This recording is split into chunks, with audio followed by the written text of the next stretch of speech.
Hey, everybody. Okay, so I had to give myself a little list to say thank you so much for being part of Project Elf. Um, I have a lot of questions. You guys all have a lot of questions for me, so I'm going to answer a few of them in my video of no, I'm not sick. Yes, Project Elf is closing, and Project Elf is closing after 18 years. So I'm really proud of the work that we've done. I could not have done this amount of work without you. That this is an end of an era. Now, Project Elf started out as a hunch, and it started out as a hunch that I had seen enough families that were consistently repeating into homelessness, and I had a hunch about how we could solve that. And that that ended up to be the correct hunch, that by giving people a longer term relationship with the community that cared, that they could consistently come for a longer period of time to help them. So they could help them with back to school stuff, that it's not just like one time that family needs help. That family needs to be carried for about 7 years. So we had that timeline. I had that timeline because I was working. And to be able to know those families for a long period of time and to deliver things so that they could always kind of get through all the small things. And we have about 90% of the people that we've served over the last 18 years did not repeat into a homeless pattern. And they didn't repeat into a homeless pattern because they had an advocate. They had an advocate.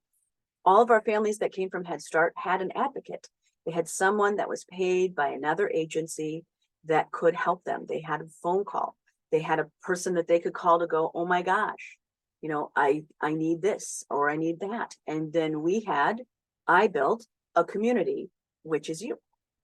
And that community could come to the table with everything from a dress for prom to bed linen to money to wash their sheets from lice to car gas money, anything. We could help them with anything, and we could help them immediately, because by me just saying, look, I'm going to invest in this storage unit and I'm going to stock it, allowed a lot of things.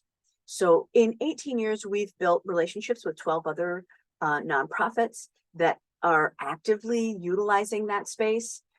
They get everything from personal care items to furniture. Sometimes they only need us once a year. Sometimes they need us kind of a little bit every month.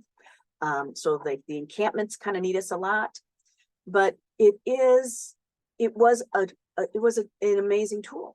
And it was an amazing tool that took a lot of things out of the waste stream, that before COVID,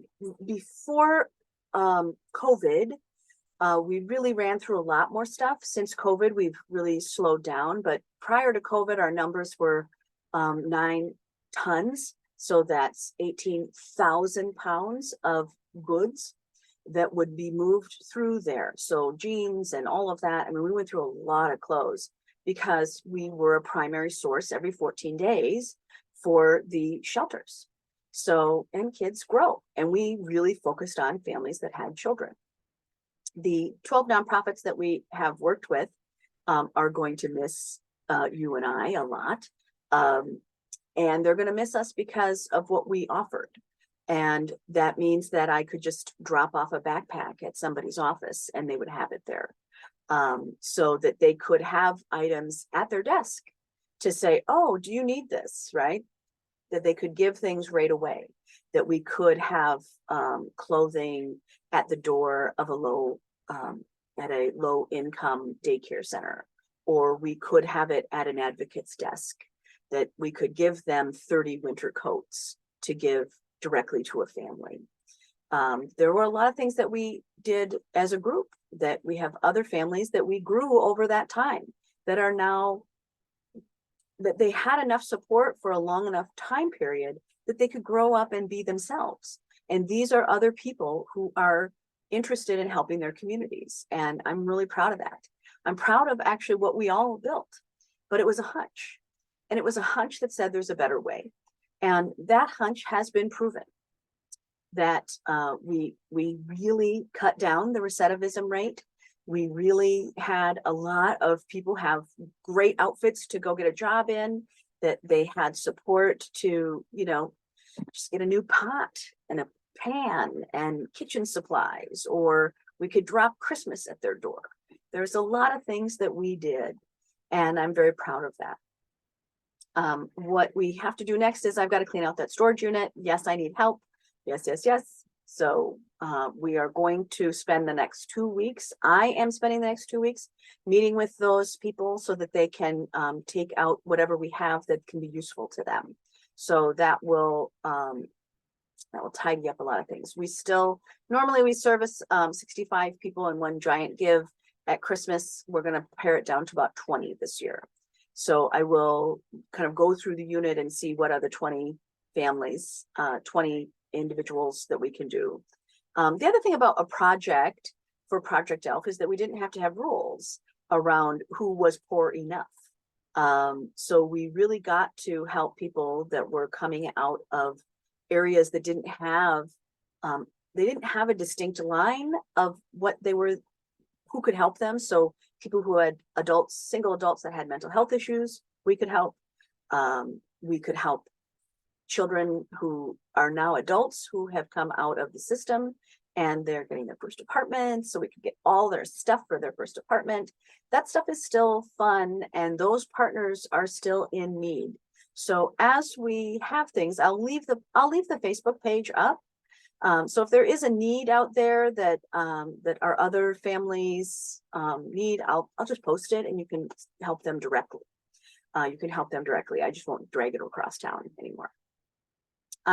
The other thing is that many of you have noticed that I probably am not going to fall into a void, that I still have something else to do. And you are correct, that I am working on another project. It is I'm not ready to announce it yet. I actually have 3 other projects that are up and running. For those of you who may follow me on LinkedIn, you already know them. One is a hiring tool to bring jobs into the marketplace that are remote. The other is the $1 Million Smile Club, which is to really focus on getting those parents that are low income or first generation in kind of breaking the cycle and bringing them into entrepreneurship. That's the $1 Million Smile Club. But the project that I would most likely invite you to, I'm still about 6 months away from. So it'll take me about 6 months to be able to accept help on it. And if that's something that you're interested in, we'll see. I'll put it out there. I'll invite you because you're the funnest to work with. But I do have another project, and I had to stop Project ELF in order to be able to build some of these other things. So the fact is that as much as I love the work and I love the people and I love what it does, it's time consuming, and it isn't going to magnify past what it is. And it's time to do some bigger work.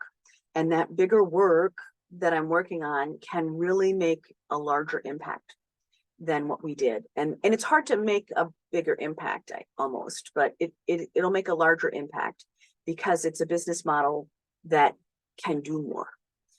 Whereas Project ELF was very grassroots, it was very close, it was very tight. We saw a lot of you always the same from month to month, and that we're bringing stuff in. This will be a very different project.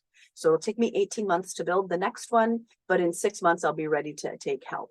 So yes, you are, if you were thinking, I wonder what Mickey's doing. She must have something up her sleeve. You're right. I'm not sitting at home with nothing to do. But the point of this was to say thank you. We have done wonderful work. I will keep putting stuff out there so that we can all revel in the last 18 years. And again, it's been lovely. There's nothing wrong. I don't have cancer. I'm not dying. I'm not going anywhere. I'm not mad. Nothing bad happened. The storage unit was closed. We are not safe to stay there. So we would have had to have moved anyway. So dismantling it was going to happen no matter what. There's no staffing there. They had the fire door issue, so they were happy to let us burn to death in there. That's a problem. That they knew that we had a problem, that if there was a fire, we couldn't get out. That's a line that was crossed that I'm not willing to continue doing business with. But currently the issue that we have is that there's no staffing there. So we have lots of strangers that are in there. And we also recently had a break-in, and they took the lock, they took the spare lock, they took, if you take stuff, I can only say thanks. But the bigger issue is that no one's watching over us, and there's no cameras. So that's a problem. So we were going to have to move no matter what. But to close this down and to get to the next stage and to build new things together. So I thank you for 18 years. I have enjoyed hanging out with you. I'm much older now, so I'm getting a little smarter. So thank you so much. And that's all. I'll see you soon. I'm still around.